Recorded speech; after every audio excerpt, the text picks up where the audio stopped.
Avez-vous déjà ressenti l'attraction pour quelque chose que vous savez être incorrect? Avez-vous combattu vos propres pensées et émotions qui vous éloignent de Dieu? Aujourd'hui, je veux partager avec vous comment surmonter facilement les tentations et les conflits internes que nous affrontons tous à un moment donné de nos vies. La tentation nous entoure constamment et peut avoir des conséquences négatives sur notre relation avec Dieu et avec autrui. La Bible nous dit dans Jacques 1h15 que chacun est tenté lorsqu'il est attiré et séduit par ses propres mauvais désirs, et lorsque ce désir est conçu, il engendre le péché. Et le péché, une fois accompli, mène à la mort spirituelle. Cela signifie que la tentation est la première étape vers le péché, qui nous sépare de Dieu. Mais comment résister à la tentation et ne pas tomber dans le péché? La réponse réside dans la connaissance de la parole de Dieu et dans la prière. Ce sont les deux armes les plus puissantes dont nous disposons en tant que chrétiens pour lutter contre les tentations et les conflits internes qui nous tourmentent. Connaître la volonté de Dieu est essentiel pour savoir ce qui nous rend bons ou mauvais. La Bible est la source de vérité et de sagesse qui nous guide à vivre selon la volonté de Dieu. Dans le psaume 119, 11, il est écrit « Je serre ta parole dans mon cœur afin de ne pas pécher contre toi », ce qui signifie que si nous mémorisons et méditons sur la parole de Dieu, nous pouvons résister à la tentation et choisir le bien. La prière est le moyen de communiquer avec Dieu et de demander son aide et sa grâce pour vaincre les tentations et les conflits internes. Si vous priez quotidiennement, écrivez 2022 dans les commentaires. Le pouvoir divin dans votre vie vous guide. Cherchez des réponses dans le monde et en vous-même. L'autocompréhension plutôt que la confiance dans la révélation de Dieu à travers sa parole et son esprit, mais la vérité est que la foi est une action. Faites confiance à celui qui est fidèle et véritable, et même les doutes et les questions peuvent surgir sur notre chemin, nous pouvons y faire face, trouver sécurité et protection dans la promesse de Dieu, qu'il ne nous abandonne jamais. La peur est un outil puissant utilisé par l'ennemi, elle vous paralyse et vous emprisonne, vous fait craindre l'avenir, l'inconnu et ce qui est hors de votre contrôle, elle vous vole cette paix et cette tranquillité qui viennent de la foi en Dieu, vous murmure des mensonges sur votre incapacité à affronter les défis et les obstacles de la vie, sème des graines de doute et même de désespoir dans votre cœur. La vérité est que Dieu est notre refuge et notre force, un secours toujours présent dans la détresse, aimant et compatissant, que nous pouvons expérimenter avec courage et espérance pour l'avenir. Il est avec nous à chaque étape du chemin. Sur le chemin, l'ennemi tente de vous envelopper dans un manteau de tromperie, vous faisant croire que votre valeur et votre identité dépendent de choses temporaires et superficielles, vous convainquant que votre valeur dépend de votre apparence physique, de vos réalisations et de votre statut dans la société, vous incitant à rechercher une validation infinie et une acceptation externe. Mais la vérité est la suivante, notre véritable identité réside dans notre relation avec Dieu. Aimés et rachetés comme des enfants en Christ, nous sommes devenus de nouvelles créatures, vivant pleinement dans la grâce et le dessein pour lesquels il nous a conçus. Ce ne sont là que quelques exemples des attaques mentales utilisées contre vous, mais il y en a beaucoup d'autres. L'essentiel est que vous sachiez qu'elles sont réelles et peuvent affecter votre vie mentale, émotionnelle et physique. Soyez donc vigilants et prêts à résister à ce qu'elles vous font subir. Je vais vous dire quelque chose d'important. Je vous demande donc de faire très attention car je vais mentionner les difficultés auxquelles nous pourrions être confrontés pour détecter les attaques de l'ennemi. Souvent, nous ne sommes pas conscients de ces attaques mentales, nous les subissons ou les confondons avec notre propre voix intérieure, et il ne veut pas que nous en percevions les faits, supposant que c'est nous qui pensons ainsi et non en cherchant de l'aide ou une solution. Cela est causé par plusieurs facteurs. Par exemple, la subtilité.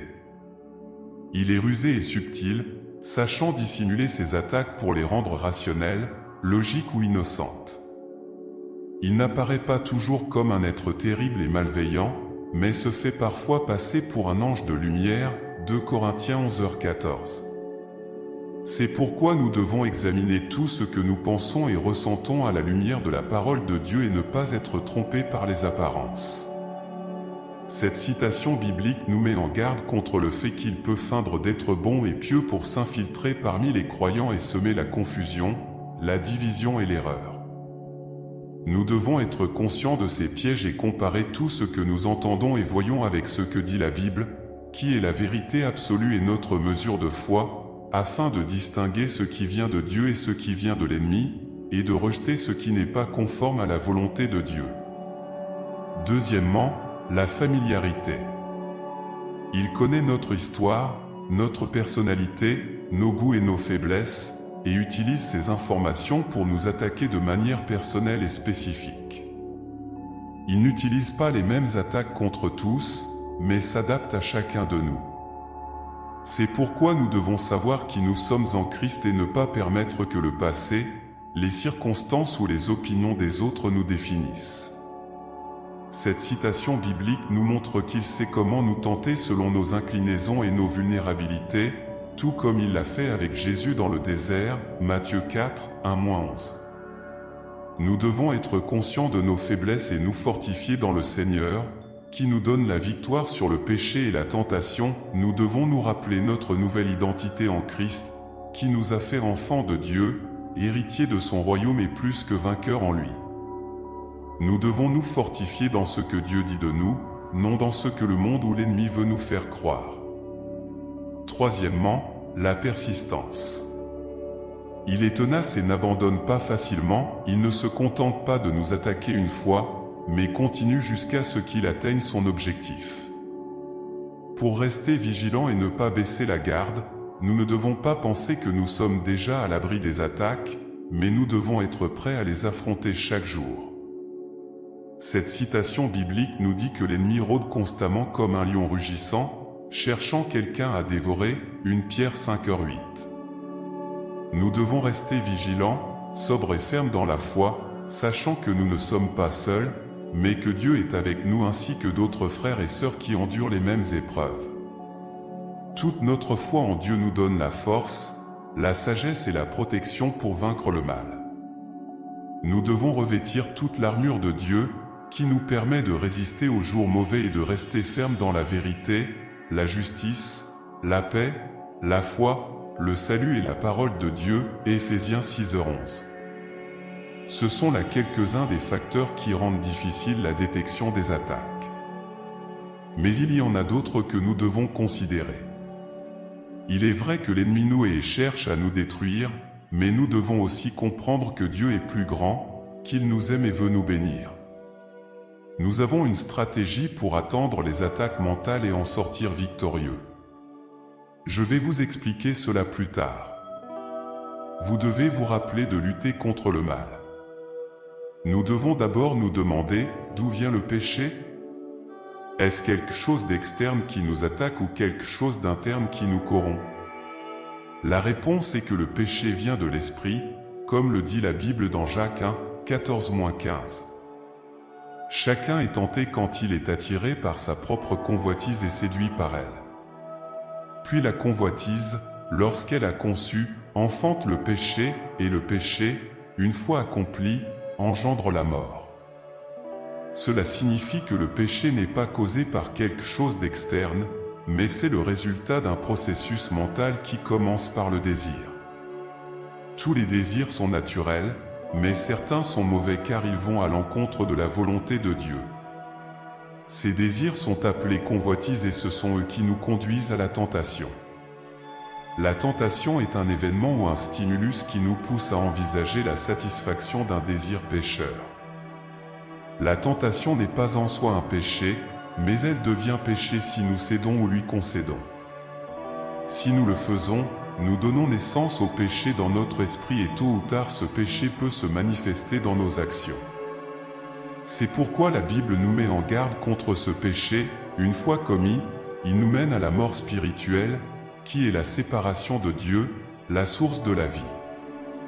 Vous comprenez l'importance de nos pensées? Nos pensées sont le champ de bataille où se décide notre victoire ou notre défaite.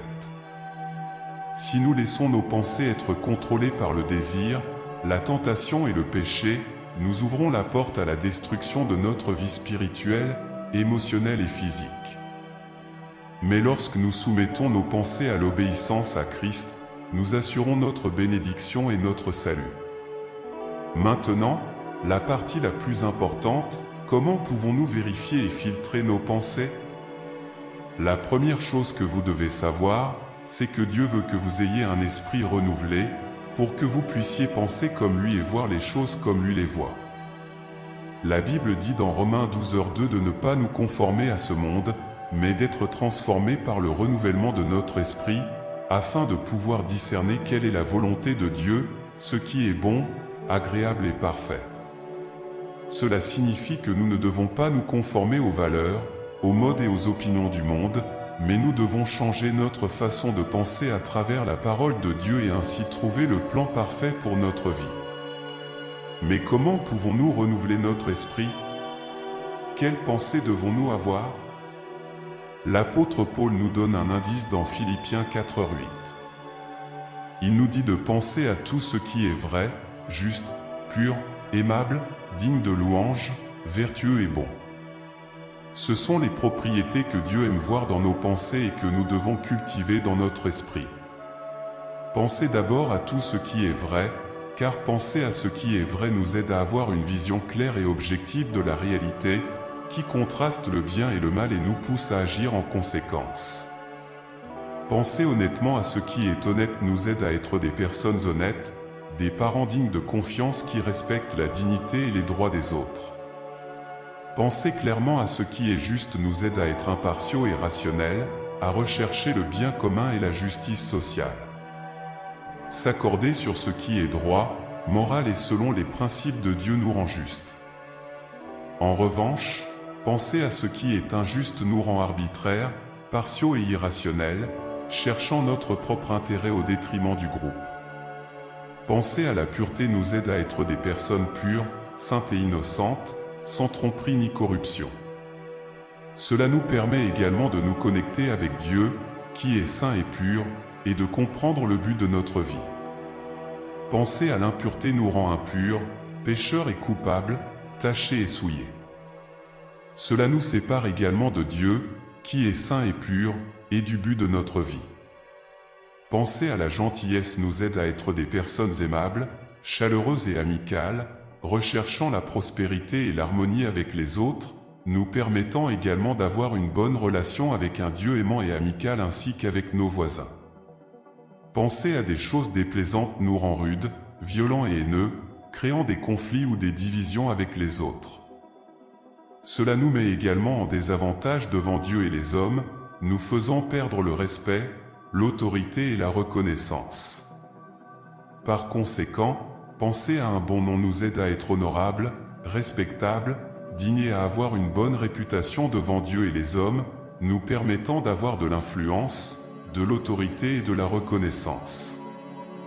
Nous sommes arrivés à la fin de la vidéo et j'espère que vous avez appris quelque chose de nouveau et utile pour vaincre les tentations.